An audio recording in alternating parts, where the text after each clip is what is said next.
সরকার পুরোটাকে নিয়ে আসলে ব্যবসা করতে চাইছে। সরকারের যা টাকা, যে টাকা আপনার আমার টাকা, সেই টাকা সরকারি শিক্ষা ব্যবস্থাতে রাখতে চাইছে না।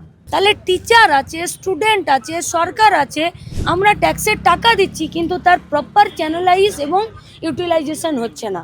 তাহলে রাস্তায় নামবো না তো কোথায় যাব? বিশ্বমানের স্কুল, কলেজ, ইউনিভার্সিটিগুলো সব প্লাই দিয়ে একটা করে রুমকে বানিয়েছে। আপনি ওই ঠাকুর পঞ্চানন বর্মার নামে ইউনিভার্সিটির সেকেন্ড ক্যাম্পাসটা দেখেছেন? আজকে রাতে ট্রেনের টিকিট কেটে চলে যান কোচবিহার, ঠাকুর পঞ্চানন বর্মার নামে ইউনিভার্সিটির নামে যে সেকেন্ড ক্যাম্পাসটা দেখে আসুন। ওখানকার টিচাররা কি বলছে শুনে আসুন। একটা রুমকে প্লাই দিয়ে দুটো রুম করেছে। কোথাও মিড ডে মিল, আইসিডিএসের সেন্টারে গিয়ে ইউনিভার্সিটি চলছে। এগুলোকে যদি বিশ্বমানের বলেন তো বিশ্বমানের বলুন। আনএডেড মাদ্রাসার টিচাররা বলেছেন, গুরু কুচকানো তো দূরের কথা, সরকারকে রাস্তায় নেমে আসতে হবে, কথা বলতে হবে, দাবির কথা শুনতে হবে এবং শিক্ষা ব্যবস্থাকে বাঁচানোর জন্য দাবি মেটাতে হবে।